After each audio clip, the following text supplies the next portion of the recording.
बिस्मिल्लाहिर्रहमानिर्रहीम अस्सलाम वालेकुम वेलकम टू क्विक रिव्यू। और quick review current affair series के अंदर आपका वेलकम है। और 19 जून के जो इंपॉर्टेंट करंट अफेयर्स हैं उनको डिस्कस करेंगे, नेशनल और इंटरनेशनल। तो सबसे पहले हम बात करेंगे जी ईरान और इजराइल के हवाले से। ही डे 7 जो है वो आज गुजरा है, आपने देखा, और इसकी डेवलपमेंट्स को देखने की कोशिश करेंगे और इससे जो जुड़ी हुई कुछ न्यूज़ हैं, ठीक है, उनको डिस्कस करेंगे और देखेंगे कि फ्यूचर में हम क्या जो है वो एनालाइज कर सकते हैं कि इस वॉर को जो है किस साइड पे लेके जाया जा रहा है। ठीक है, नेक्स्ट हम बात करेंगे कि सबसे ज़्यादा इस टाइम पे जो कहा जा रहा है कि भाई अमेरिका जो है वो शायद फोर्डो जो न्यूक्लियर फैसिलिटी है ईरान की उसके ऊपर अटैक करेगा। तो इसको देखने की कोशिश करेंगे कि बार बार न्यूज़पेपर्स में फोर्डो न्यूक्लियर फैसिलिटी का जिक्र क्यों आ रहा है, ये क्यों इतनी ज़्यादा इंपॉर्टेंट है, और जो यूएस वेपन्स है क्या वही सिर्फ इसे तबाह कर सकते हैं या इजरायली वेपन से तबाह कर सकते हैं। ठीक है, तो इसको डिस्कस करेंगे। और नेक्स्ट बात करेंगे जो ट्रम्प साहब हैं उनकी जो आर्मी चीफ साहब से मुलाकात हुई है, तो उन्होंने पाकिस्तान के लिए जो है वो एक टेक्टिकल रोमांस जो है वो शो किया या फिर एक इनर सर्कल में उनको जगह दी है। तो इसको डिस्कस करेंगे कि भाई किस तरह से पाकिस्तान में इसको पोर्ट्रे किया जा रहा है और इंटरनेशनल मीडिया के अंदर जो है वो ट्रम्प साहब की मुलाकात जो हुई है आसिम मुनीर साहब से, इसको कैसे देखा जा रहा है। क्या पाकिस्तान जो है वो किसी और जंग का भी हिस्सा बनने जा रहा है और पाकिस्तान के पास पॉसिबल ऑप्शंस जो है वो क्या हो सकते हैं, कि भाई कैसे अब जो है वो आगे फ्यूचर में हम देखेंगे पाकिस्तान का रोल ईरान और इजराइल की वॉर को लेके, इसको डिस्कस करेंगे। नेक्स्ट हम बात करेंगे कश्मीर जो है उसका नाम आया है एक रिपोर्ट के अंदर कि भाई वो world most critical escalation point है। तो ये एक अच्छी बात है, बुरी बात भी है कश्मीर के हवाले से, जाहिर बात है, लेकिन अच्छी बात ये है कि चलें दोबारा से ये जो वॉर हुई है 4 डेज की, या जो भी कॉन्फ्लिक्ट हुआ, इससे दोबारा कश्मीर हाईलाइट होकर दुनिया के सामने आ गया। तो वो जो इंडिया का एक शोर था कि भाई ये अब जो है वो सब यहाँ पे नॉर्मल है, तो वो उसका शोर खत्म हो गया। ठीक है, नेक्स्ट हम बात करेंगे कि कैनेडियन इंटेलिजेंस जो है उसने दोबारा से एक्यूज किया है कि भाई इंडिया जो है वो सिख यहाँ पे सेपरेटिस्ट जो हैं जो खालिस्तान बनाना चाहते हैं उनकी टारगेट किलिंग में जो है वो मुलविस है। तो यानी इंडिया के लिए मुसलसल जो है वो बुरी न्यूज़ ही हम देख रहे हैं। और नेक्स्ट हम बात करेंगे एजेके का जो बजट है, ठीक है, वो पेश किया गया है 310 अरब के करीब, उसको हम डिस्कस करेंगे। तो स्टार्ट करते हैं। अब सबसे पहले बात करते हैं जी ईरान के हवाले से, ईरान और इजराइल वॉर के हवाले से। ठीक है, अब सबसे पहले हमारे पास जो फर्स्ट न्यूज़ है, अब देखिए डे 7 है आज वॉर का, और जो एक सिलसिला है वो मुसलसल चल रहा है। इधर से उस साइड पे अटैक हो रहे हैं, यानी कि इजराइल जो है वो ईरान पे अटैक कर रहा है और उसका वही क्लेम है कि भाई मैं न्यूक्लियर साइट्स को सिर्फ अटैक कर रहा हूँ, और खास करके वो साथ में ये कह रहा है कि जो मिसाइल लॉन्चर्स हैं, ठीक है, उनको मैं जो है वो अटैक कर रहा हूँ, मिसाइल लॉन्चर्स को ईरान के अंदर। जबकि दूसरी साइड पे हम देख रहे हैं ईरान भी मुसलसल अटैक कर रहे हैं, जैसे अभी शाम में उन्होंने अटैक किया जो उनकी स्टॉक एक्सचेंज है, ठीक है जी, उसके ऊपर अटैक किया है बहुत ही शदीद किस्म का, और उसको बिल्कुल जो है वो तबाह करके रख दिया। तो यहाँ से भी जो है अटैक किए जा रहे हैं और मल्टीपल वॉर हेड्स के साथ किए जा रहे हैं यहाँ पे, और डिफरेंट टाइप के जो उनके पास मिसाइल्स हैं। जैसे रात को कहा गया कि भाई फतह 1 के साथ उन्होंने भी जो है वो तजर्बा किया। तो फतह 1 जो है वो उसके बारे में कहा जाता था कि ये 400 सेकंड्स में जो है वो इसराइल पहुंचता है। तो ये हाइपरसोनिक मिसाइल है जो कि साउंड की स्पीड से भी तेज जो है वो जाते हैं, जो हाइपरसोनिक मिसाइल्स होते हैं। ठीक है, तो यहाँ पे फर्स्ट न्यूज हमारे पास क्या है, जो आईडीएफ है यानी कि जो इसराइल की डिफेंस फोर्सेज है वो कंफर्म कर रही हैं कि ईरान जो है उसने लॉन्च किया है missile carrying fragmentation cluster warheads. ठीक है, कि सबसे पहली बार ये एक न्यूज आ रही है कि ये शाम की न्यूज है, ठीक है, उसमें 3:20 की ये कहा जा रहा है कि ईरान ने फर्स्ट टाइम इस वॉर के अंदर इन 7 दिनों में एक ऐसा वॉर हेड भेजा है जिसके अंदर मल्टीपल जो है वो क्लस्टर्स मौजूद हैं। ठीक है, नॉर्मली ये बड़ा एडवांस वेपन समझा जाता है। अब देखिए यहाँ पे ये तो वो है जो टारगेट किया गया, ये जिसकी शक्ल दिखाई जा रही है कि भाई ये ईरान ने जो है वो क्या किया, हिट किया इसराइल के ऊपर। तो यहाँ पे इस साइड पे अगर आप देखिए तो ये जो आपको नजर आ रहा है, देखिए ये बेसिकली बाहर से एक ही रॉकेट है, यानी एक ही मिसाइल है, लेकिन इसके अंदर डिफरेंट जो है वो आपको नजर आएंगे रॉकेट्स, 1 2 3 4 5 6, तो 6 के करीब है। सो इसका मतलब ये है कि जब ये मारा जाएगा तो ये आगे जाके जब गिरने लगा होगा तो ये खुल जाएगा, और इसके बीच में से 6 जो आगे इसके जा रहे हैं वॉरहेड्स वो डिफरेंट प्लेसेस पे गिरेंगे, कोई यहाँ गिरेगा, कोई यहाँ पे, कोई यहाँ पे। तो ये बड़ी एडवांस टेक्नोलॉजी है जो बड़े ममालिक के पास है, तो यहाँ पे ईरान इसको यूज कर, और फर्स्ट टाइम कहा जा रहा है कि भाई उसने जो है वो फ्रेगमेंटेड क्लस्टर्ड वॉरहेड यूज किया, तो ये ज्यादा तबाही करता है। अब देखिए ये ज्यादा तबाही क्यों करेगा, कॉमन सेंस की बात है कि अगर हमने एक जगह पे टारगेट करना है तो एक आप अटैक मारेंगे, एक यानी मिसाइल आप मारेंगे, वहीं पे जाके स्टॉक एक्सचेंज की बिल्डिंग पे गिरेगा। लेकिन आपने अगर एक रॉकेट मारा और वो 7 जगह पे जाके फैल गया या 10 जगह पे जाके फैल गया, तो बताएं इसका मतलब 10 टारगेट एक टारगेट के साथ अचीव हो रहे हैं। तो इसलिए जो है वो इसराइल इससे खौफजदा हो रहा है और उसको रिपोर्ट कर रहा है। तो जो आईडीएफ है उनकी वो कंफर्म कर रही है कि भाई ये जो फायर किया गया है क्लस्टर बेस, ठीक है, तो ये जो है वो फर्स्ट टाइम किया गया है ईरान की तरफ से। और इसमें कहा जा रहा है 20 स्मॉलर म्यूनिशंस थे, यानी कि ये तो 6 आपको बता रहा हूँ, 20 के करीब जो है वो छोटे इसके अंदर जो है वो बारूद मौजूद थे। तो इसका मतलब एक मिसाइल से 20 जगहों पे बैक वक्त जो है वो फायर किया हुआ, जैसे कहते हैं ना एक तीर से दो शिकार वाला, तो यहाँ पे एक तीर से 20 शिकार जो है वो ईरान ने करने की कोशिश की है। ठीक है, और 8 किलोमीटर के रेडियस के ऊपर की है। अब ये भी बहुत बड़ी बात है कि 8 किलोमीटर के रेडियस पे पूरे का पूरा, यानी कि उस फेंका गया और उसके बाद जो है 8 किलोमीटर के रेडियस पे उसका कोई यहाँ गिरा, कोई यहाँ, तो ये बड़े लेवल की एक तबाही जो है वो है। अगर इस तरह के ईरान मजीद गिराते हैं तो उनके पास तो चॉइस नहीं रहेगी, वो किसको तबाह करेंगे? ठीक है, मेन वॉरहेड को तबाह करेंगे, इसको करेंगे। तो इसका मतलब ये है कि वॉर जो है वो आगे खतरनाक होगी मजीद, हम ये देख रहे हैं। ठीक है, तो ये जो लार्जर वॉर हेड्स हैं अगर इसी तरह से फेंके जाएंगे तो बहुत खतरनाक होगा। अब यहाँ पे ये जो फेंका गया है ये वॉर हेड, ये बेसिकली कहा जा रहा है जी सरोका हॉस्पिटल जो है बशीबा के अंदर जो है गिरा है, और ये सबसे खतरनाक अभी तक का अटैक माना जा रहा है ईरान का। ठीक है, क्योंकि वो कह रहे हैं भाई आपने सिविलियंस को टारगेट कर दिया और आपने हॉस्पिटल को जो है वो टारगेट किया है बेसिकली फर्स्ट टाइम। और यहाँ पे रहमत जैन जो है और हॉलैंड के अंदर भी अटैक किया गया, जहाँ पे एम्बेसीज काफी ज्यादा है और एम्बेसीज भी सारी खाली करवा ली गई हैं। और ये जो अप्रोच है ये काफी खतरनाक किस्म की है ईरान की अप्रोच, तो इसलिए इसराइल ने मना कर दिया कि भाई इसका जो कचरा वगैरह है इसको भी उठाने आपने नहीं जाना, क्योंकि जो वॉरहेड नीचे भी पड़ा हुआ होगा उससे भी रेडिएशन का इस तरह का खतरा मौजूद है कि वो भी एक्सप्लोजिव रहेगा, तो इसलिए आपने इसके करीब नहीं जाना। सो इसका मतलब ये है कि ये जो ईरान अब जो कह रहे हैं ना कि मैंने वॉर स्टार्ट कर दी है, कल हमने डिस्कस किया था कि जो अली खमेनाई है उन्होंने कहा था कि भाई अब जो है वो वॉर स्टार्ट हो गई है। सो इसका मतलब ये है कि इस तरह के अगर ये गिराएंगे तो ईरान के लिए बहुत मुश्किल है। और कल ही हमने देखा था कि एरोज जो है, जो इंटरसेप्टर्स हैं, वो भी जो है वो खत्म होते जा रहे हैं इसराइल के पास, तो वो चूज कर रहे हैं। सो ये काफी सीरियस और खतरनाक किस्म का एक अटैक जो है वो किया गया इसराइल के ऊपर, और इसराइल अब इससे परेशान है कि अगर इस तरह के मजीद वॉरहेड्स आते हैं जो एक में से 20-20 निकल रहे हैं, तो इसका मतलब ये तो बहुत ही खतरनाक है, ये कैसे जो है वो इसको मैनेज करेगा। ठीक है, तो ये एक अपडेट है।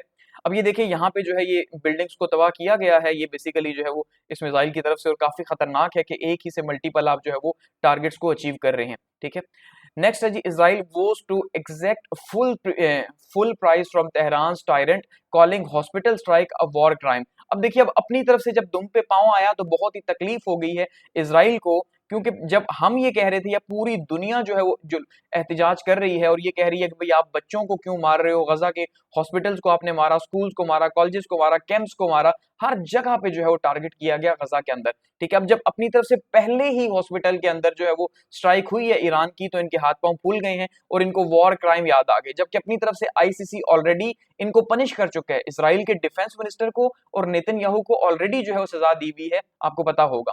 ठीक है, लेकिन अपनी तरफ से पहला अटैक हुआ खतरनाक, तो उस पे कह रहे हैं भाई ये तो वॉर क्राइम है, ये तो बड़ा गलत है। तो ईरान जो है उसने लॉन्च किए हैं जी 30 बैलिस्टिक मिसाइल्स के बैराजेस, यानी कि एक एक पूरा जत्था इसको कहते हैं ना, कि उसको फायर किया गया। 30 इस तरह के जत्थे फायर किए गए, तो उससे कितने मिसाइल जो है वो फायर हुए होंगे। और ये आज थर्सडे को यानी किए गए हैं अर्ली मॉर्निंग में। ठीक है, और उसमें मेडिकल सेंटर को भी निशाना बनाया गया है बेशिबा के अंदर, जिसमें जो है वो अभी बहुत ज्यादा तकलीफ हो रही है। कहा जा रहा है कि भाई वहां पे अभी तक किलिंग की इतलाहात नहीं है, लेकिन काफी ज्यादा लोग जो है जख्मी हैं और उसे खाली करवा लिया गया था, और जो स्ट्रक्चरल डैमेज है वो बहुत ज्यादा हुआ है इसको। ठीक है, तो देखिए जो स्ट्रक्चरल डैमेज है ना, आगे बढ़ने से पहले समझिएगा, जो बिल्डिंग्स को नुकसान हो रहा है, तो अब अगर इस वॉर में हम लॉन्ग टर्म भी देखते हैं तो बिल्डिंग्स को तो जाहिर बात है नुकसान होगा। पूरा इसराइल शायद के तेल अवीव अगर हम ये कहें कि भाई वो पूरे का पूरा मलिया मीट हो जाए, तो क्या इसराइल को इससे नुकसान होगा? शायद कि मिनिमम, लेकिन ईरान को उसका ज्यादा हो सकता है। उसका जो रीजन है वो रीजन क्या है कि ये सारे का सारा जो भी यहाँ पे तबाह होगा, अल्टीमेटली इंटरनेशनल कंपनियां या इसराइल खुद ही पूरी दुनिया को लीड कर रहे हैं, आपको पता है यहूदी, तो वो इनको दोबारा से बिल्ड करके दे देंगे इनके खर्चे पे नहीं। ठीक है, लेकिन अगर ईरान के अंदर होता है तो ईरान की करेंसी भी डाउन है, ऊपर से हालात भी खराब है, तो ईरान इनको कैसे रीबिल्ड करेगा? जैसे शाम में जो है वो पिछले 15 साल से खंडरात बने हुए हैं और वहां पे कोई जाके काम नहीं कर रहा, क्योंकि अमेरिकन कंपनियां जो बड़ी बड़ी कंस्ट्रक्शन कंपनियां, उनके ऊपर पाबंदी है कि भाई आप वहां नहीं काम कर सकते, तो अब 6 महीने के लिए उन्हें अलाउ किया गया। तो इस तरह से ईरान में जो डैमेज होगा बिल्डिंग्स का वो बहुत ही जो है ज्यादा खतरनाक है, क्योंकि वो लॉन्ग टर्म में ईरान के लिए बिल्ड करना पॉसिबल नहीं होगा। ठीक है, तो इनको इसलिए बिल्डिंग्स की ज्यादा फिक्र नहीं कि भाई मारो, समझ रहे हैं ना, तो ये जितना बढ़ेगी तो फायदा इनके लिए होगा कि बड़ी पावर्स आएंगी। तो ये लाइफ थ्रेटनिंग केसेस इस हॉस्पिटल के अंदर डील होते हैं। अब इसलिए इसराइल जो है कह रहा है भाई आपने यहाँ पे क्यों किया, तो जब दूसरी तरफ से ये कहा गया कि गजा के अंदर वाहिद जो हॉस्पिटल था, वहां पे जो कैंसर हॉस्पिटल या बड़े बड़े उनको टारगेट किया गया, तो वहां पे कुछ भी इश्यू नहीं हुआ, और अब ये कह रहे हैं ये वॉर क्राइम है। ठीक है, और ऐसा नहीं होना चाहिए था। ये अब इनको जो है वो वॉर क्राइम्स जो है वो याद आ गए हैं। तो यहाँ पे अगर इसी तरह से मिसाइल कैंपेन जारी रहती है, ठीक है, तो इससे क्या होगा, नुकसान मजीद बढ़ेगा। दूसरी साइड से अगर हम इसराइल की बात करें तो इसराइल भी जो है वो अपने बता रहा है मुसलसल कि भाई हमने ईरान का जो आर्क हैवी वाटर रिएक्टर है उसको हमने टारगेट किया न्यूक्लियर साइट्स के ऊपर। तो न्यूक्लियर साइट्स पे मुसलसल टारगेट कर रहे हैं और अभी तक जो है वो 639 जो है वो शहीद हो चुके हैं ईरान के अंदर और 24 जो है वो डेड हो चुके हैं इसराइल के अंदर, ठीक है। और आयतुल्लाह खamenei साहब जो हैं वो रिजेक्ट कर चुके हैं यूएस के मीडिएशन को और उन्होंने कल ये बात की थी कि भाई हम अपनी मर्जी से जंग मुसल्लत की गई है तो खत्म हम अपनी मर्जी से जो है करेंगे, आपके कहने पे नहीं करेंगे, ठीक है। तो अभी जो है बहुत सारे मिसाइल्स आपकी तरफ आना बाकी हैं। नेक्स्ट बात करते हैं जी, जो आईडीएफ है वो मजीद क्या कह रहे हैं इसराइल की डिफेंस फोर्सेस के, उन्होंने स्ट्राइक किया है ईरान के आर्क हैवी वाटर रिएक्टर के ऊपर, ठीक है, नताज साइड के ऊपर। आपको पता है ये जो नताज साइड है, ये जो दो बड़ी साइड्स हैं उनके ऊपर जो है एक फ्रोडो है, ठीक है, और दूसरी जो है वो नताज है। तो ये जो नताज साइड है तेहरान के करीब, इसको बार बार टारगेट किया जा रहा है क्योंकि यही दो सबसे खतरनाक हैं जहां पे कहा जा रहा था भाई ये न्यूक्लियर वेपन्स यहाँ पे बनाए जा रहे हैं। तो ये वो साइड है जिसके ऊपर से जो है वो एक इमेज ली गई है। तो ये बेसिकली यहाँ पे कह रहे हैं कि भाई हम जो है न्यूक्लियर डेवलपमेंट हो रही थी तो इसलिए हम यहाँ पे इसको मुसलसल टारगेट कर रहे हैं। लेकिन क्योंकि यहाँ पे तो अंडरग्राउंड भी चीजें मौजूद हैं तो इतना आसान नहीं है कि एक दफा में यहाँ उनको तबाह कर दें। तो इसराइल की जो एयर फोर्स है वो कह रही है कि भाई हमने हैवी जो है बम्बार्टमेंट की है नताज की एनरिचमेंट जो फैसिलिटीज हैं उसको और हम इसे मुसलसल तबाह कर रहे हैं। फिर साथ वो ये कह रहे हैं कि हमने 40 जो है फाइटर जेट्स भेजे हैं और जिन्होंने 100 के करीब जो है वो बम गिराए हैं, ठीक है, यानी 40 जहाजों ने 100 के करीब जो है, और ये छोटे छोटे बम नहीं है, याद रखिएगा, आप ये समझें कि छोटे छोटे ये पूरे रॉकेट लॉन्चर टाइप बम होते हैं जो गिराए जाते हैं। तो इसमें जो है वो ईरान की जो मिलिट्री फैसिलिटीज हैं दर्जनों के करीब उनको बहुत ज्यादा नुकसान पहुंचा, यानी एक दो नहीं दर्जनों के हिसाब से जो है वो, जाहिर बात है 100 म्यूनिशंस गिराए हैं तो उसमें से अगर 50 भी जो है वो जगह पे लगते हैं, 25 भी, तो काफी ज्यादा नुकसान है। तो दोनों साइड से ही हम ये देख रहे हैं कि भाई ये सिलसिला जो है चल रहा है और साथ में ये कहते हैं भाई हम वार्निंग भी इशू करते हैं कि सिविलियंस वहां से निकल जाएं, जबकि ईरान वार्निंग को इशू नहीं करता, वो वैसे ही मार देता है, ठीक है। तो दोनों साइड से ही जो है वो सिलसिला मुसलसल लगा हुआ है। अगर ईरान वहां पे उनकी स्टॉक एक्सचेंज को जो है टारगेट कर रहा है, उनके हॉस्पिटल्स को कर रहा है, उनकी बड़ी बड़ी बिल्डिंग्स को कर रहा है, तो उस साइड से ये भी जो है वो इनकी जो स्ट्रेटेजिक जो यहाँ पे हेड वगैरह है या उसको जो है टारगेट करने की कोशिश कर रहा है, ठीक है। मजीद क्या कह रहे हैं जी, आईडीएफ कहता है कि भाई अभी तक उसका ये अंदाजा है कि उसने it has hit 2/3 of Iran missiles launchers, ठीक है, कि भाई 3 हिस्से हैं तो उनमें से 2 हिस्से जो है वो उसने तबाह कर दिए, ठीक है। इसका मतलब ये है, ये कहना चाह रहे हैं, देखिए ये बेसिकली क्या है, ये मिसाइल लॉन्चर है, ये जो आपको सामने दिखाई दे रहा है खैबर मिसाइल लॉन्चर। जैसे पाकिस्तान से आपने देखा था कि हतफ जो है या दूसरे मिसाइल लॉन्चर को किया गया, तो यहाँ पे ये देखिए पूरा एक बैराज है, एक साथ इनको अटैक किया जा रहा है, ये भी है, ये भी है, ये भी है। तो इनको इसराइल की तरफ से टारगेट किया जा रहा है क्योंकि जब ये गाड़ी नहीं होगी या लॉन्चर नहीं होंगे तो मिसाइल को हाथ से तो उठा के फेंका नहीं जा सकता। तो इसलिए इसराइल देखें कितना टेक्टिकली खेल रहा है कि वो टारगेट किसको कर रहा है कि भाई अगर मुझे इनके मिसाइलों से बचना है तो मुझे क्या करना होगा, मुझे इनके मिसाइल लॉन्चर्स को तबाह कर देना है। तो जब मिसाइल लॉन्चर्स तबाह हो जाएंगे तो वो मिसाइल इनके लिए बेकार हैं। तो कह रहे हैं हमने 2/3 जो है वो तबाह कर दिए, कि इसराइल की मिलिट्री बता रही है, और ये इन्होंने राउटर्स को जो है वो बताया है कि भाई हमने 2/3 तबाह कर दिए हैं इनकी बैलिस्टिक मिसाइल लॉन्चर्स जो हैं। और अब जो है हम ये उम्मीद रख रहे हैं कि भाई 100 से थोड़ा सा ज्यादा जो है वो लॉन्चर्स इनके पास मजीद बचे हुए हैं, ठीक है। तो 100 से ज्यादा लॉन्चर्स मजीद बचे हुए हैं तो हम उनको भी टारगेट करेंगे, तो उसके बाद इनके पास ये जो फैसिलिटी है मिसाइल को लॉन्च करने की वो खत्म हो जाएगी और फिर ये हमारे ऊपर जो है वो लॉन्च कर ही नहीं सकेंगे। तो ये ईरान के लिए काफी ज्यादा जो है वो अलार्मिंग और खतरनाक है और ईरान को जो है वो कम से कम इन्हें बचाना चाहिए। लेकिन क्योंकि हम ये जानते हैं कि इसराइल की जो इंटेलिजेंस है वो बहुत ज्यादा स्ट्रांग है तो इनको बचाना इतना आसान भी नहीं होगा, लेकिन वो कोशिश ये कर रहे हैं कि उनको बचाया जाए। नेक्स्ट यहाँ पे हम एक और न्यूज देखते हैं जी कि प्यूटन साहब ये कह रहे हैं, Putin says Israel agree to ensure security of Russians working at Iran nuclear plant. तो हमें क्या समझ आ रहा है यहाँ पे इस हेडलाइन से कि भाई एक तो ये कि जो रूस है, रूस और ईरान के ताल्लुकात हम ये जानते हैं कि बहुत स्ट्रांग हैं, ठीक है। और जैसे मैंने आपको कहा था कि इस टाइम पे जो है बशर अल असद साहब जो भागे हैं शाम से वो भी रूस में मौजूद हैं, तो वो मुकम्मल तौर पे जो है इस टाइम पे सपोर्ट कर रहे हैं रशिया के थ्रू जो है वो ईरान को, और कोशिश कर रहे हैं कि किसी तरह से रशिया जो है इस वॉर के अंदर किसी ना किसी तरह से अपना रोल प्ले करे ईरान को प्रोटेक्ट करने के लिए, ठीक है। गो कि जो मुश्किल लग रहा है, लेकिन शायद कि ऐसा फ्यूचर में वॉर क्या टर्न लेती है कुछ नहीं कहा जा सकता। तो बेसिकली हमें इस न्यूज से ये अंदाजा हो रहा है कि रशियंस जो हैं वो काम कर रहे थे ईरान के जो न्यूक्लियर साइट्स हैं वहां पे, ये जो इनका यूरेनियम का सिस्टम है सारा, जो बम वगैरह बनाने का, वहां पे काम कर रहे थे। क्योंकि हम ये कह रहे हैं कि शायद ईरान के पास इस तरह के साइंटिस्ट मौजूद नहीं है, ये इस तरह से नहीं है, लेकिन इनके पास तो मौजूद है, जाहिर बात है रशियंस के पास एक्सपर्ट्स। तो रशियंस ने यहाँ पे जो है वो अपने लोग छोड़े हुए थे। तो पुतिन साहब क्या कह रहे हैं कि भाई इसराइल ने मुझे इंश्योर किया, इसका मतलब उन्होंने इसराइल से बात की होगी और इसराइल ने फिर आगे से इंश्योर किया होगा कि भाई 200 जो रशियंस एम्प्लॉयज मौजूद हैं, ठीक है, खास करके जो है वो बुशेर न्यूक्लियर पावर प्लांट के अंदर, तो उनको जो है वो नुकसान नहीं पहुंचना चाहिए। इसका मतलब शायद यहाँ पे रशिया को मना किया जा रहा है कि भाई आप यहाँ पे अटैक न करें, ठीक है। तो अगर यहाँ अटैक करेंगे, मेरे लोग मरेंगे, तो जाहिर बात है ये मैं अपनी वॉर समझूंगा, तो ये भी काफी ज्यादा खतरनाक है इसराइल के लिए। लेकिन इसराइल आगे से जो है वो कह रहा है कि भाई ठीक है, हम ऐसा नहीं करेंगे। साथ में जो पुतिन साहब है उन्होंने इस बात को भी डिसमिस किया कि जो स्पेकुलेशंस आ रही हैं कि आयतुल्लाह खमेनी जो है वो उनको असैसिनेट किया जाएगा या कर दिया गया है, ठीक है, तो ऐसा हरगिज नहीं है। वो कह रहे हैं ऐसा हरगिज नहीं है और हम ये नहीं चाहते कि भाई उनको असैसिनेट किया जाए और ये जो वॉर है ये मजीद आगे बढ़े, ठीक है। वो बता रहे हैं कि हमारी जो स्ट्रेटेजिक पार्टनरशिप है वो ईरान के साथ मौजूद है और हम ईरान के साथ आगे बढ़ रहे हैं और हम ट्रम्प के साथ भी मिलकर काम कर रहे हैं कि इस वॉर को रोका जा सके। इसका मतलब ये है कि भाई रशिया भी मौजूद है ईरान के अंदर और उनके एंटी प्रोग्राम के अंदर काम कर रहे हैं। नेक्स्ट यहाँ पे देखते हैं जी, कल हमने एक न्यूज को डिस्कस किया था कि जो यूके के प्राइम मिनिस्टर साहब हैं उन्होंने यूके की जो कैबिनेट है उसकी एक मीटिंग बुलाई है, ठीक है, और कैबिनेट की मीटिंग में उन्होंने ये डिस्कस करना था कि जो ईरान और इसराइल वॉर है, अब इस वॉर में अगर अमेरिका शामिल होता है तो क्या हम भी शामिल होंगे, क्योंकि जाहिर बात है यूएस जो है वो आज नहीं तो कल उसने शामिल होना ही होना है, उसके पास कोई ऑप्शन नहीं है, ठीक है। तो अब यूएस जो है वो यूके को भी इस बात के ऊपर जो है फोर्स कर रहा है कि भाई आप भी शामिल हो इस वॉर के अंदर। किस अकेला जो इल्जाम है, क्योंकि अमेरिकन इस टाइम पे नहीं मारने का, कल भी हमने बात की थी कि सर्वे के अकॉर्डिंगली अमेरिकन इस बात पे एग्री नहीं है कि भाई आप वॉर करें ईरान के साथ। सो इसका मतलब ये है कि यूके जो है वो कल उसने कैबिनेट की मीटिंग बुलाई थी तो शायद उसे वहां से ग्रीन लाइट नहीं मिली उनके प्राइम मिनिस्टर को इस वॉर में शामिल होने की। तो इसलिए यूके के जो पीएम साहब हैं स्टीमर साहब, उन्होंने ट्रम्प से ये कहा है to step back on Iran. इसका मतलब ये है कि यूके की जब कैबिनेट को इजाजत नहीं मिली तो उन्हें यही कहा गया होगा कि भाई आप अमेरिका को भी समझाएं कि वो इस वॉर के अंदर शामिल न हो वरना हमें नुकसान होगा। देखिए यहाँ पे दो तरह की अब आपको राय देखने को मिलेगी।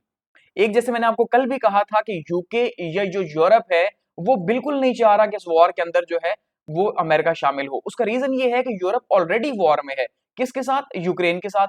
तो अगर यूक्रेन सॉरी रशिया के साथ, ठीक है, रशिया और यूक्रेन वॉर के अंदर, तो रशिया के साथ वॉर में है तो इन्हें तो अपनी एनर्जीज यहाँ बचानी है सारी की सारी रशिया के लिए, क्योंकि रशिया बहुत ही खतरनाक किस्म की जो है स्ट्राइक्स करना स्टार्ट हो गया। सो यूरोप का पूरा जो फोकस है वो रखना चाह रहा है अपना रशिया के ऊपर, ठीक है, ये यूक्रेन रशिया वॉर के ऊपर। तो अगर वो इस वॉर में इन्वॉल्व हो जाएगा अमेरिका, तो अमेरिका वैसे ही आपने देखा जैसे उसने बहरी बेड़ा यूक्रेन से शिफ्ट कर लिया तो उसका नुकसान हो रहा है, क्योंकि जो प्रेशर है रशिया के ऊपर वो कम हो जाएगा और रशिया ज्यादा एग्रेसिवली जो है वो हैंडल करेगा। और रशिया के लिए यूरोप को हैंडल करना कभी भी मसला नहीं रहा, अमेरिका को हैंडल करना मसला रहा। तो अमेरिका जब इस वॉर से निकल जाएगा और वो यहाँ पे इसराइल की वॉर को, क्योंकि अमेरिका एक टाइम में कितनी वॉर लड़ सकता है, आप ये बात बताएं। क्या अमेरिका जो है वो ईरान के साथ भी लड़ेगा और उसके साथ साथ अमेरिका रशिया से भी लड़ेगा? ये तो पॉसिबल नहीं है अमेरिका के लिए कि भाई वो दो दो तीन तीन साइड से जो है वॉर लड़े, उसके बाद जो है वो साथ में चाइना को भी डील करे, तो ये पॉसिबिलिटी नहीं है। इसलिए अमेरिका ने किसी एक को चूज करना है और अल्टीमेटली ये वॉर यूरोप की है, यानी रशिया यूक्रेन वॉर, तो अमेरिका इससे पहले ही पीछे हटने की कोशिश कर रहा है। तो अमेरिका ने अगर चूज करना हुआ तो वो इसराइल को बचाने का चूज करेगा जो उसका बहुत ज्यादा चहेता है। तो इसलिए अगर वो ईरान इसराइल वॉर लंबी चलती है तो इसको इसमें शामिल होगा, और वो ईरान इसराइल वॉर को चूज करेगा, वो रशिया यूक्रेन वॉर से पीछे हट जाएगा। तो यूरोपियंस को फिर यहाँ पे चूज करना होगा कि अगर अमेरिका वहां जाता है तो क्या वो इसराइल और ईरान की वॉर में शामिल हो सकते हैं, क्योंकि जब वो ये कह रहे हैं कि हमारे तो अपने सर पे जंग मुसल्लत है भाई, हम क्यों इस वॉर में शामिल हों। तो यहाँ पे जो है वो काफी कॉम्प्लिकेटेड पॉलिटिक्स वर्ल्ड के अंदर जो है वो बन रही है और आने वाले दिनों में आपको ये सामने नजर आएगी, ठीक है। तो इसलिए अब जो स्टीमियर साहब हैं वो ट्रम्प साहब को ये कह रहे हैं कि भाई आप वापस पलटें, आप मिलिट्री एक्शन आपने नहीं करना, और ये बीबीसी जो है वो रिपोर्ट कर रहा है। इसका मतलब क्या है, वो ये कह रहे हैं कि भाई जो रियल रिस्क ऑफ एस्केलेशन है वो बढ़ जाएगा अगर अमेरिका शामिल होगा। तो अब आप समझ रहे हैं कि भाई उनके क्या खतरात हैं कि अगर अमेरिका यहाँ इन्वॉल्व होगा तो हमारी वॉर का क्या होगा। दूसरा, अगर अमेरिका यहाँ इन्वॉल्व होगा तो जबरदस्ती वो यूरोप को भी इन्वॉल्व करने की कोशिश करेगा, या खास करके यूके को। तो अगर यूके जो है वो इन्वॉल्व हो जाता है इस वॉर के अंदर, इसराइल ईरान और इसराइल वॉर के अंदर, तो उसकी अपनी वॉर का क्या होगा और वो जो एनर्जीज यहाँ पे जो है वो जाया होगी। तो इसलिए यहाँ पे अब देखिए सिंपल सी बात है, अब यहाँ पे प्राइमरी कॉज क्या है, यानी कि किस चीज को ज्यादा चुनना जरूरी है। दो वॉर्स नजर आ रही हैं हमें, एक साइड पे ईरान और एक साइड पे इसराइल है, और दूसरी साइड पे जो है वो रशिया और यूक्रेन है। अब बीच में जो है वो यूरोप है। अब यूरोप का जो एग्जिस्टेंशियल थ्रेट है, यानी जो उसे एक्चुअल में खतरा है, वो तो रशिया से है, एक्चुअल खतरा। और यहाँ पे से कोई भी खतरा ईरान से एटलीस्ट नहीं है कि भाई ईरान अगर बच भी गया, इवन एटम बम बना भी लिया, तो उससे क्या फर्क पड़ता है। इसलिए अब यहाँ पे जब ये इनकार करेगा अमेरिका को, तो फिर बहुत मुश्किल हो जाएगी कि भाई अब जो है ना ये ब्लॉक बिल्कुल टूट जाएगा। समझ रहे हैं, वो जो नेटो की एक ताकत थी, तो वो नेटो की ताकत टूटेगी और अमेरिका और इसराइल इस साइड पे चीजों को हैंडल करेंगे मिडिल ईस्ट के अंदर, ठीक है, और दूसरी साइड पे जो है यूरोप के अंदर वो हैंडल कर रहे होंगे यूरोप की अपनी पावर्स। तो ये एक हमें डिवीजन जो है वो इन फ्यूचर देखने को यहाँ पे मिलेगी। तो काफी इंटरेस्टिंग जो है वो सूरत हाल डेवलप होगी यहाँ पे। इसके अलावा टीआरटी जो है वो कह रहे हैं भाई कि जो इजराइल का जो स्टॉक एक्सचेंज है उसके ऊपर हमला किया गया, इसको डिस्कस किया गया है, और ये काफी ज्यादा जो है वो हाईलाइट किया जा रहा है दुनिया के अंदर, काफी ज्यादा खतरनाक है कि अब बिजनेस को नुकसान पहुंचना शुरू हो गया। दूसरी साइड पे जो अली खमेनी साहब है वो ये कह रहे हैं कि जो ज़ायनिस्ट रेजीम है ये अमेरिका का दोस्त है, ठीक है, और अब ये अमेरिका से मदद मांग रहा है, जिससे हमें ये अंदाजा हो रहा है कि ये कितना कमजोर है और इसकी जंग लड़ने की कोई ताकत ही नहीं है। तो इसमें ताकत है ही नहीं, ये अमेरिका से मिन्नतें कर रहा है कि भाई आ जाओ मुझे बचा लो। तो इससे इसका मतलब ये है कि ईरान को ज्यादा पावर मिल रही है कि भाई इसका मतलब हम तुम्हें देख लेंगे, ठीक है, अगर अमेरिका ना आए तो फिर हम तुम्हें देख लेंगे। तो ये ईरान इसराइल वॉर से रिलेटेड कुछ न्यूज हमने देखी हैं। नेक्स्ट आगे बढ़ते हैं, और नेक्स्ट हमारे पास जो सबसे इंपॉर्टेंट डिस्कस किया जा रहा है जी इंटरनेशनल न्यूज़पेपर्स के अंदर, वो है what is Iran Fordow nuclear facility and could US weapons destroyed. अब देखिए यहाँ पे ये जो आपको सामने पिक्चर दिखाई दे रही है, इसको जरा आप कंप्लीट देखें, तो ये बेसिकली क्या है जी, ये पहाड़ है, ठीक है, और इन पहाड़ों के अंदर ये जो आपको कुछ दिखाई दे रहा है या ये दिखाई दे रहा है, ये बेसिकली ईरान की जो है वो फोर्डो न्यूक्लियर साइट है, जहां पे पहाड़ों के अंदर जैसे पाकिस्तान ने बनाया हुआ ना, पाकिस्तान की भी मेजोरिटी में 90% इस तरह की चीजें पहाड़ों में ही बनाई जाती हैं। तो पहाड़ों के अंदर ये बना हुआ है, वो भी बहुत ही ज्यादा डेप्थ में जाके। तो इसराइल के लिए पॉसिबल हरगिज नहीं है कि वो यहाँ पे जहाजों के थ्रू ऊपर से आके स्ट्राइक करे और यहाँ पे तबाह कर दे। बेशक जितना मर्जी स्ट्राइक करता रहे, पहाड़ तो तबाह नहीं होने जब तक आप एटम बम नहीं मारेंगे, कोई हैवी बॉम्ब जो है वो नहीं गिराएंगे। सो ये न्यूज ये खुद बता रही है इटसेल्फ कि यूएस वेपन्स डिस्ट्रॉयड, इसका मतलब इसराइल की बात नहीं की गई, इसका मतलब इसराइल के पास तो ये ताकत है ही नहीं कि वो गिरा सके, तभी तो यूएस का जिक्र किया जा रहा है, ठीक है। सो अब इसराइल की जो उम्मीदें हैं वो अमेरिका से हैं कि भाई किसी तरह से जो ईरान है उसकी ये जो साइड है, फोर्डो साइड जो है, उसके यहाँ पे ये कहा जा रहा है कि न्यूक्लियर साइड है, ठीक है, फोर्टिफाइड हैवी न्यूक्लियर साइड है बेसिकली ये। तो ये पहाड़ों के अंदर है, buried deep inside a mountain near Qom, ठीक है जी, ये कोम के करीब जो है बेसिकली पहाड़ों के अंदर दबी हुई एक साइड है, और ये ईरान की जो है मोस्ट सिक्योर साइड मानी जाती है न्यूक्लियर फैसिलिटी के हवाले से, जिसको स्टार्ट में जो है वो रेवोल्यूशनरी गार्ड मिलिट्री के तौर पे यूज करते रहे, उसके बाद इसको कन्वर्ट कर दिया गया यूरेनियम एनरिचमेंट के अंदर, ठीक है।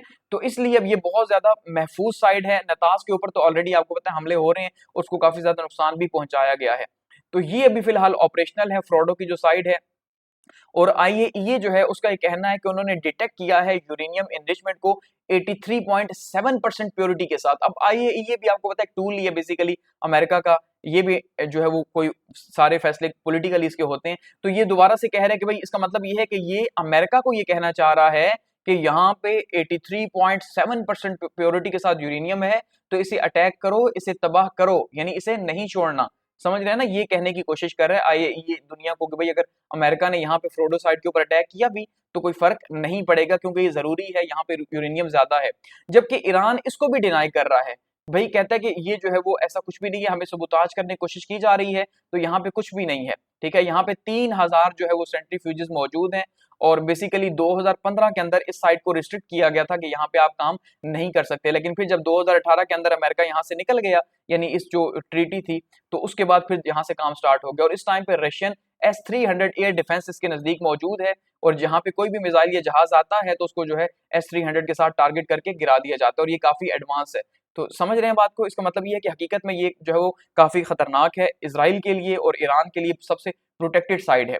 अब क्वेश्चन ये है कि अमेरिका इसको कैसे दवा करेगा, ठीक है। अब अल जजीरा इसको कैसे एक्सप्लेन कर रहा है कि ये देखिए ये साइड है, ये बेसिकली एक पूरा इसने दी हुई है कि पहाड़ों के बीच में, और यहाँ इस मैप के अंदर देखिए ये ईरान जो है, तो ये नताज की साइड है यहाँ पे जहाँ पे अटैक किए जा रहे हैं, ठीक है, और ये इसी के साथ जो है वो फ्रोडो की साइड है ये, ठीक है। तो इस साइड के ऊपर ये पहाड़ों के अंदर है, तो यहाँ पे अटैक करके इसे तबाह करना है। और इजराइल की इतनी एबिलिटी नहीं है कि उसको तबाह कर सके, क्योंकि इजराइल जो है वो कोई भी अगर बम गिराएगा तो वो सरफेस में 6 से 8 फीट तक ही नीचे जाके नुकसान करेगा, गड़ा करता है कोई भी बम ना, इससे ज्यादा नहीं जा सकता। दूसरा, अगर बहुत हैवी बम भी गिराया जाता है, जैसे GBU-28 गिराया जाए, जो कि तकरीबन जो है वो 4000 से 5000 जो है पॉन्ड्स का हो, यानी कि तकरीबन 1800 से 2300 केजी का हो, तो वो जो है वो 16 से 20 फीट जो है वो नीचे जाता है, इससे ज्यादा वो भी नहीं जा सकता। लेकिन ये साइड जो है वो ऑलमोस्ट 200 फीट नीचे है, तो 200 फीट नीचे कैसे बम गिराया जाएगा, समझ रहे हैं। तो फिर एक ही ऑप्शन बचता है, और वो क्या है, B2 जो है वो बम गिराया जाए। और ये जो B2 बम है, ये बहुत ही खतरनाक किस्म का बम है। इस तरह के बम अफगानिस्तान के अंदर अमेरिका ने मारे हैं, उनके पहाड़ों को तबाह करने के लिए, वहां पे जो अंदर तालिबान की फैसिलिटीज उनको तबाह करने के लिए, लेकिन ये मिनिमम यूज किए जाते हैं। तो ये अमेरिकन जहाज ही गिरा सकते हैं, जो आपको सामने दिखाई दे रहा है, ठीक है। तो GBU-57 मैसिव ऑर्डिनेंस पेनिट्रेटर है बेसिकली, ठीक है। उसका जो वजन है वो 13,600 किलोग्राम है।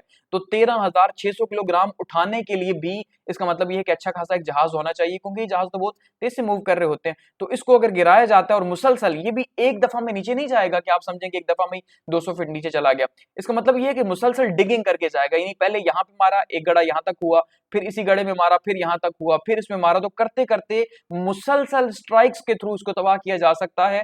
तो ये बहुत ही खतरनाक है, और ईरान की ये सबसे सिक्योर साइज है, इसको जो है वो बगैर अमेरिका की मदद के नहीं गिराया जा सकता। तो यूएस जो है अब वो उसके पास 30,000 पॉन्ड्स GBU-57 है, जिसके थ्रू जो है ये मैसिव ऑर्डिनेंस पेनिट्रेटर है, इसके थ्रू ये कोशिश कर रहा है कि भाई ये इसको जो है नुकसान पहुंचाए। और B2 स्टेल्थ बॉम्बर के थ्रू जो है ये इसको गिराएगा नीचे। और ट्रम्प साहब ऑलरेडी ये कह चुके हैं कि भाई हम कोई भी तरीका इस्तेमाल करेंगे अगर हमें इस्तेमाल करना पड़ा। सो इसका मतलब B2 बम जो है वो गिराने की तैयारियां हो रही हैं, तो ये बहुत ही खतरनाक है। और इसके नतीजे के तौर पर अगर ये साइड यहाँ डैमेज हो जाती है, तो यहाँ से रेडिएशंस भी जो है वो निकलेंगी और पूरे के पूरे रीजन को जो है वो तबाह करेंगी, ठीक है, खराब करेंगी। तो ये बेसिकली इसलिए फ्रोडो की साइड जो है काफी इंपॉर्टेंट है। आगे बढ़ते हैं जी, और फील्ड मार्शल साहब की बात करते हैं, और ये काफी इंपॉर्टेंट न्यूज है। ट्रम्प साहब जो हैं, उन्होंने, कल हमने बात की थी कि जो आसिम मुनीर साहब हैं, फील्ड मार्शल साहब, उनको जो है वो बुलाया है डिनर के ऊपर, उनसे वहां पे बातचीत की है। और कल तक की न्यूज को मैं आपसे डिस्कस करता हूं, फिर हम इसको डिस्कस करेंगे ताकि आपको समझ आए।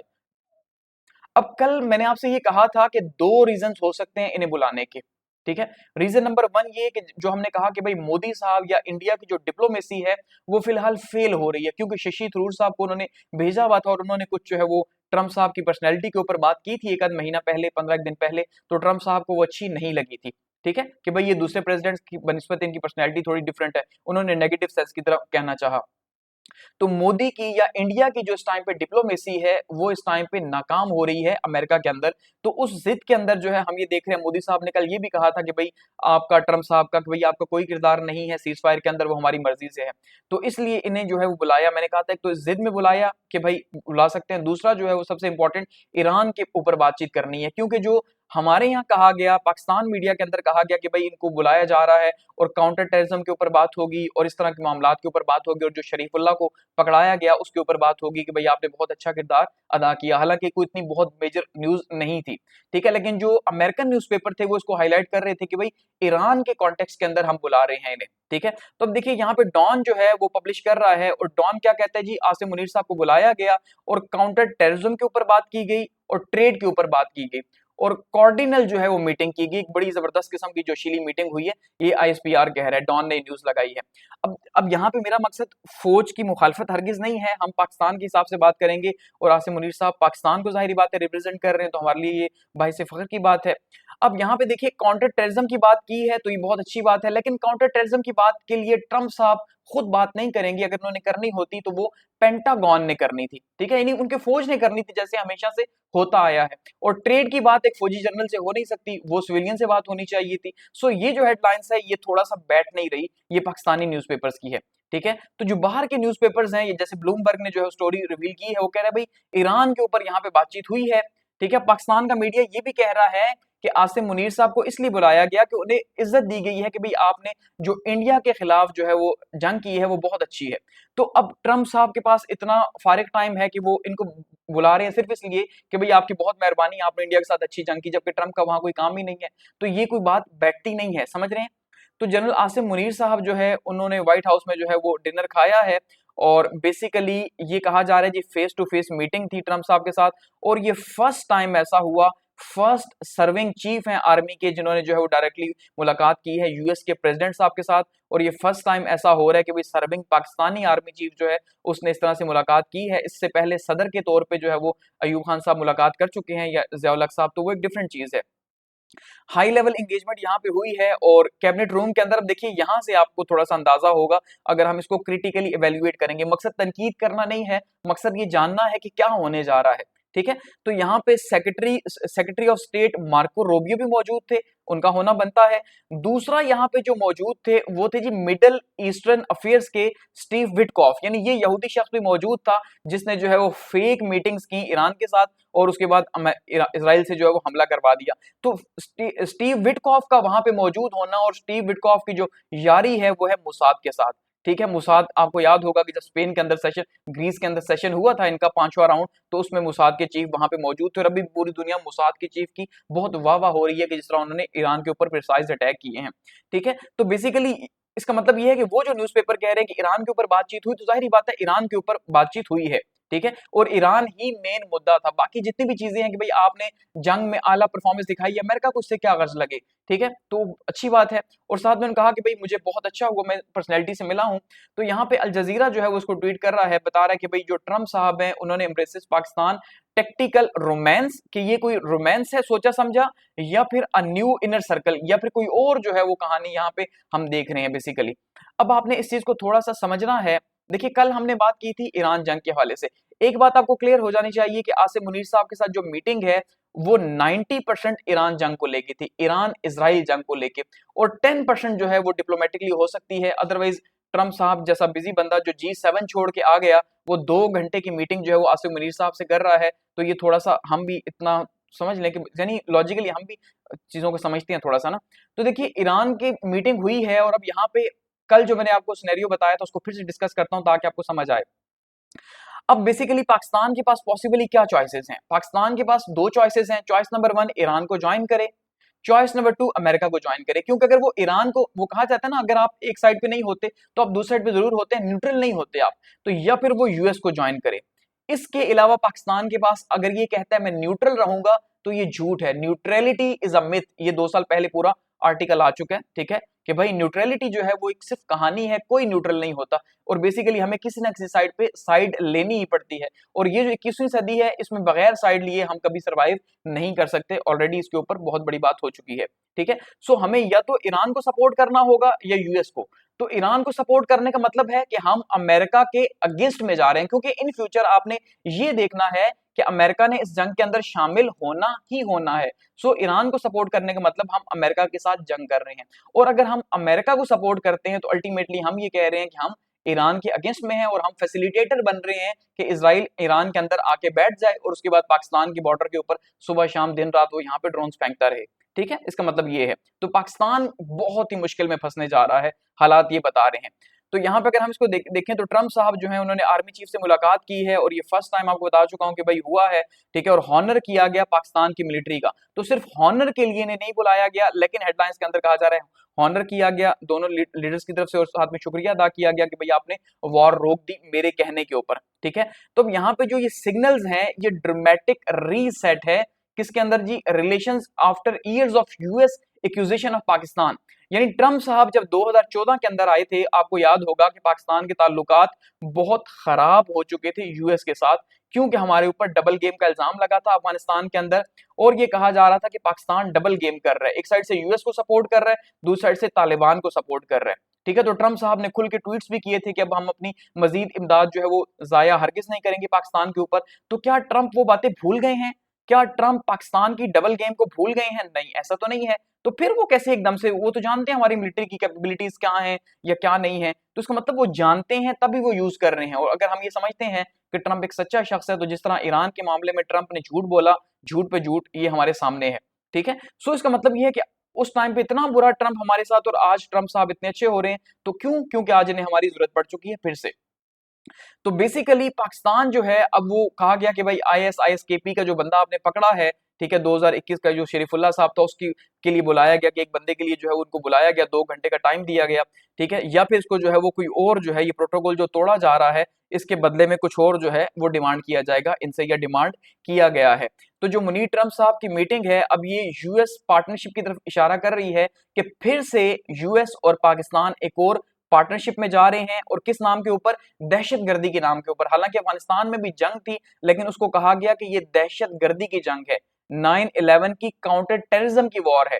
सो बिल्कुल इसी तरह से ईरान को भी कहा गया कि ये टेरर फैला रहा है, तो हम एक और वॉर में शायद हमें मदऊ किया जा रहा है कि हम जो है वो काउंटर टेररिज्म की तरफ जाएं और ईरान के ऊपर जो है वो अटैक करें या ईरान के लिए सपोर्ट हासिल करें, क्योंकि ट्रंप साहब ये कह चुके हैं कि पाकिस्तान जो है वो बहुत अच्छे से ईरान को जानता है, ठीक है, कि वो इजराइल को भी जानता है, इजराइल के लिए कोई खतरा नहीं, उसको जानता है। तो दूसरा उन्हें ये भी खतरा है ट्रंप साहब को कि जो अगर इशू है ये बड़ा हो जाता है मिडिल ईस्ट के अंदर वॉर, तो फिर पाकिस्तान वहां पे कैसे परफॉर्म करेगा। क्योंकि अब इस टाइम पे थोड़ा सा फिर से जरा बातों को समझिएगा, थोड़ा कॉम्प्लेक्स होंगी लेकिन होप सो आप समझ जाएंगे। देखिए बात ये है कि मिडिल ईस्ट के 3 कंट्रीज हैं। अब ट्रंप साहब ने मई में उनका विजिट किया क्योंकि उन्हें पता था कि आगे जून में जो है वो इजराइल ने क्या करना है, हमला कर देना है। वो गए जी यूएई यानी सऊदी अरब सबसे पहले गए, उसके बाद कतर गए, फिर यूएई गए।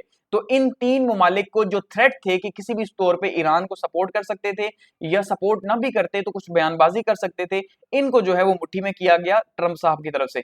अब इस रीजन के अंदर मुसलमानों का हेड तो एक ही है और वो है पाकिस्तान, जो सबसे पावरफुल है इस टाइम पे, न्यूक्लियर वेपन तो उसी के पास है और इजराइल को सबसे ज्यादा खतरा भी उसी से है।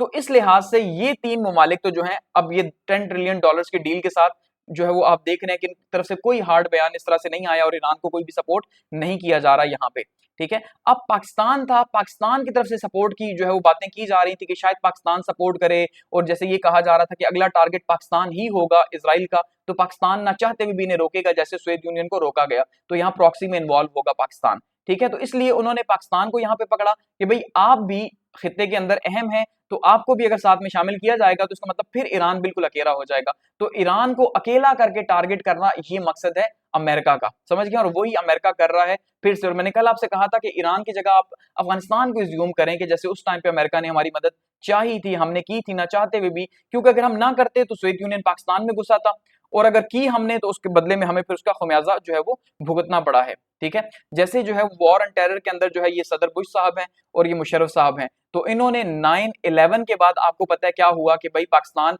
नॉन नेटो एलाई बना। तो जब नॉन नेटो एलाई बना, अफगानिस्तान के अंदर अमेरिका को सपोर्ट किया, वो कि डबल गेम ही करता रहा, इल्जाम तो यही है, लेकिन सपोर्ट किया, तो उसके नतीजे के तौर पे जो है हमने ये कहा कि 80,000 लोग हमारे जो है वो शहीद हो गए और बिलियंस ऑफ डॉलर्स का लॉस हुआ और हमें बहुत ज्यादा नुकसान हुआ। हमने कहा हम किसी और की जंग में नहीं जाएंगे। तो अब दूसरी साइड से अब ये जो ट्रांजिशनल रिलेशनशिप का शिफ्ट है, इसका मतलब ये है कि अब हमसे काउंटर टेररिज्म के ऊपर कॉपरेशन मांगी जा रही है, और ये नहीं कहा जा रहा कि भाई आप अफगानिस्तान के हवाले से हमें सपोर्ट करें। काउंटर टेररिज्म ईरान में भी हो सकता है, काउंटर टेररिज्म कहीं पे भी हो सकता है। तो फिलहाल ईरान के लिए उन्हें जरूरत है और ईरान के लिए जो है वो कोशिश कर रहे हैं कि किसी तरह से पाकिस्तान की हिमायत हासिल की जाए। तो अब यहाँ पे पॉसिबिलिटी क्या है, पॉसिबिलिटी यही है कि अगर पाकिस्तान जो है वो सपोर्ट करता है यूएस को, जरा बात को समझिएगा, तो अल्टीमेटली पाकिस्तान को इसकी कीमत लॉन्ग टर्म में झुकानी पड़ेगी, ठीक है। क्योंकि अगर इजराइल जो है यूएस को सपोर्ट करने का मतलब है ईरान को तबाह कर देना, ईरान को शाम और इराक बना देना। तो ईरान अगर जो है वो शाम बन गया और इराक बन गया, तो क्या होगा कि यहाँ पे भी बेसिस लेके जो है वो इजराइल बैठ जाएगा, और किसी भी टाइम पे इंडिया पाकिस्तान की वॉर होगी तो उसने यहाँ पे वॉर हो ना हो तब भी वो हमें यहाँ से कभी भी सुकून से जीने नहीं देगा, और नेक्स्ट टाइम उसने हमारे न्यूक्लियर के ऊपर इसी तरह से मुसाद को भेज के पूरा एक स्ट्राइक करनी है और हमें तबाह करना, और साथ में इंडिया की बाजगश्त साथ में लगानी है, और इंडिया तो वैसे ही चाह रहा है। तो फिर आप सोचेंगे पाकिस्तान का क्या होगा, ईरान से भी बुरा हाल होगा, क्योंकि ईरान को सिर्फ अकेला वो डील कर रहा है, ठीक है। तो ये पाकिस्तान को कबूल नहीं होगा कि वो यूएस को इस तरह सपोर्ट करे। लेकिन अगर पाकिस्तान ईरान को सपोर्ट करता है तो क्या होगा, तो वो अमेरिका के गेस्ट आएगा, अमेरिका के साथ जो हम इतना खुश हो रहे हैं कि हमारे रिलेशंस बहाल हो रहे हैं, ट्रेड होगी, सब कुछ होगा, मिनरल डील हो जाएगी, तो फिर हम उससे निकल जाएंगे। पाकिस्तान की इकोनॉमी ये बर्दाश्त नहीं कर सकती, ठीक है, क्रिप्टो करेंसी से निकल जाएंगे। तो इसका मतलब ये है कि हम अमेरिका को भी नाराज नहीं कर सकते, वही जो हमने 2001 के बाद किया, ठीक है, कि हमने अमेरिका को नाराज नहीं किया और हम उस वॉर के अंदर चले गए। और अब फिर से हम वही देख रहे हैं चीजें कि भाई अगला जो सदर है वो प्रोटोकॉल तोड़ के हमारे आर्मी चीफ साहब से मुलाकात कर रहा है, तो ये पाकिस्तान के लिए थ्रेटनिंग है। ऐसा नहीं है कि वो डील करके आ चुके हैं, जाहिर बात है यहाँ पे आके अब मीटिंग्स होंगी, बातचीत होगी और फिर देखेंगे कि क्या मामलात बनते हैं। लेकिन पाकिस्तान के लिए यहाँ पे न्यूट्रल रहना काफी मुश्किल है, लेकिन पाकिस्तान के पास चॉइस एक ही हो सकती है कि वो न्यूट्रल रहे। वो कहे मैं अमेरिका को भी सपोर्ट नहीं करता, मैं ईरान को भी सपोर्ट नहीं करता। भाई आज की वर्ल्ड पॉलिटिक्स के अंदर आप अपने नेशनल इंटरेस्ट के लिए काम कर रहे हो, तो मेरे लिए एक ही चीज प्राइमरी है, वो मेरा नेशनल इंटरेस्ट जो है वो प्राइमरी है। समझ रहे हैं? तो ये हो सकता है पॉसिबली। नेक्स्ट बात करते हैं जी, कश्मीर जो है उसका नाम लिया गया है world most critical escalation point की। ठीक है, रिपोर्ट आई है 19 जून की, और रिपोर्ट क्या बता रही है जी, ग्लोबल पीस इंडेक्स 2025 का सर्वे है, और ये बता रहा है कि जो कश्मीर है वो world most critical escalation point या हॉटस्पॉट है। ठीक है, आप इसको मेंशन जो है वो कर सकते हैं। और ये कहा जा रहा है कि भाई एक सीवियर टेंशन मौजूद हैं इंडिया और पाकिस्तान की, उसमें कोट किया गया जो रीसेंट कॉन्फ्लिक्ट हुआ है 4 डे का मई 2025 के अंदर। और ये कहा जा रहा है कि यहाँ पे खतरा हर टाइम मौजूद है वॉर का, और नॉन स्टेट एक्टर्स जो हैं यानी दहशतगर्द तंजीमें जो हैं वो इस रीजन का अमन खराब करने में आगे आगे हैं। और पाकिस्तान को 144वां नंबर दिया गया है लो पीस के साथ, और इंडिया को 115वां नंबर दिया गया है मीडियम पीस के साथ। तो दोनों मुल्कों के कोई इतने अच्छे हालात नहीं है। और साउथ एशिया को नंबर दिया गया है सेकंड लीस्ट पीसफुल ग्लोबली, यानी कि दूसरे नंबर पे जहां पे पीस सबसे कम है वो साउथ एशिया है। सो इंडिया के अंदर कहा गया जैसे एंटी मुस्लिम वायलेंस बहुत ज्यादा है, इसी तरह से पाकिस्तान के अंदर इंसर्जेंसीज बहुत ज्यादा है जैसे टीटीपी या बीएलए। तो दोनों में ही जो है वो तबाही है और खराबी है। तो इसका मतलब ये है कि ऐसी जो स्टेट्स हैं वो ज्यादातर इन्वॉल्व हो जाती हैं वॉर्स के अंदर, और ये रीजन हमेशा के लिए खतरा रहेगा। तो ये अच्छी बात भी है। अच्छी बात ये है कि भाई इंटरनेशनली कश्मीर को एक्सेप्ट किया जा रहा है कि भाई वो खतरनाक पॉइंट है, और ये फ्लश पॉइंट है पाकिस्तान और इंडिया के बीच में। और अब क्योंकि शिमला मुआहदा भी नहीं है 1972 का, तो बॉर्डर्स तो कोई है नहीं कश्मीर के, तो यहाँ पे हम तैयारी पकड़ेंगे कुछ ना कुछ जो है वो होगा, तो रिपोर्ट्स बता रही हैं। नेक्स्ट इंडिया के लिए बुरी न्यूज है कि कैनेडियन इंटेलिजेंस एक्यूजेस जो है वो India of targeting 6 separatist leaders, कि जो है ये हरदीप सिंह निज्जर हैं, आपको पता है इनको 2023 के अंदर जो है वो टारगेट किया गया था इंडिया की तरफ से कनाडा के अंदर। तो इस वजह से जो है वो जस्टिन ट्रूडो साहब जो है उनके ताल्लुकात भी मोदी साहब के साथ खराब रहे हैं। ठीक है, और अभी भी आपने देखा जैसे G7 में पहले नहीं बुलाया गया मोदी को, और फिर बाद में जो है वो बुलाया गया है मोदी को, क्योंकि कनाडा और इंडिया की जो टाइज है वो काफी कमजोर रही हैं। तो यहाँ पे जो है उनकी इंटेलिजेंस रिपोर्ट ये बता रही है कि इंडिया जो है वो इन्वॉल्व रहा है सिख की किलिंग के अंदर, यहाँ पे जो खास करके सेपरेटिस्ट हैं नॉर्थ अमेरिका के अंदर, यानी कनाडा में भी और अमेरिका में भी। और 2023 की जो असैसिनेशन है हरदीप सिंह निज्जर की, उसमें भी इंडिया जो है वो इन्वॉल्व है, यानी न्यू दिल्ली जो है उसमें इन्वॉल्व है, क्योंकि वो उन लोगों को टारगेट कर रहा है जो खालिस्तान मूवमेंट के हक में है, यानी जो अलग से बलूचिस्तान को अलग पंजाब को अलग करके मुल्क बनाना चाहते हैं खालिस्तान का, इंडिया के बलूचिस्तान को, पाकिस्तान को नहीं, पंजाब को, सॉरी।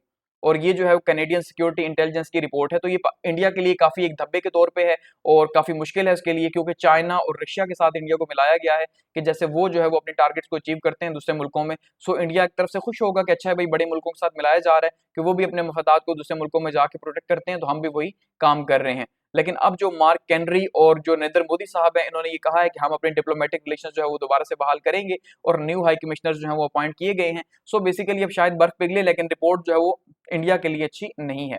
ठीक है, नेक्स्ट बात करते हैं जी, आजाद जम्मू कश्मीर बजट की। 2025-26 का बजट पेश किया गया जिसमें 49 मिलियन एलोकेट किए गए हैं एनुअल डेवलपमेंट प्रोग्राम के लिए। तो डेवलपमेंट प्रोग्राम आप देख रहे हैं पूरे पाकिस्तान के बजट के अंदर ही सबसे ऊपर है। तो 310.20 बिलियन का बजट जो है वो पेश किया गया है आजाद जम्मू कश्मीर का, और इसमें जो है 49 बिलियन डेवलपमेंट के लिए रखे गए हैं। ठीक है, और इसके अंदर अगर हम देखते हैं तो 1 बिलियन जो है वो रखे गए हैं फॉरेन एड के तौर पे कि भाई वो इमदाद देंगे तो हमारा बजट पूरा होगा। इंफ्रास्ट्रक्चर के लिए 52% पैसे रखे गए, सोशल सेक्टर के लिए 34% और अच्छे खासे पैसे रखे गए सोशल सेक्टर के लिए। प्रोडक्टिव सेक्टर के लिए जो है वो 14% रखे गए हैं। कम्युनिकेशन एंड वर्क्स के लिए जो है वो रखे गए हैं 15 बिलियन। ठीक है, इसके अलावा 6 बिलियन जो है वो हेल्थ के लिए रखे गए हैं। एजुकेशन के लिए और लोकल गवर्नेंस के लिए 5 बिलियन रखे गए हैं। 4.8 बिलियन जो है वो एनर्जी और वाटर रिसोर्सेज के लिए रखे गए हैं। 2.465 बिलियन हाउसिंग के लिए रखे गए हैं।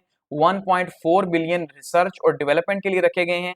76 जो है वो ऑन गोइंग प्रोजेक्ट्स को कहा जा रहा है अभी इस साल कंप्लीट किया जाएगा, और 167 न्यू स्कीम्स जो है वो मुतारिफ करवाई जाएंगी। 52.786 बिलियन जो है वो एजुकेशन के लिए अलग से रखे गए हैं। 49 बिलियन जो है वो पेंशन के लिए रखे गए हैं। 37.99 बिलियन जो है वो वीट सब्सिडीज के लिए रखे गए हैं।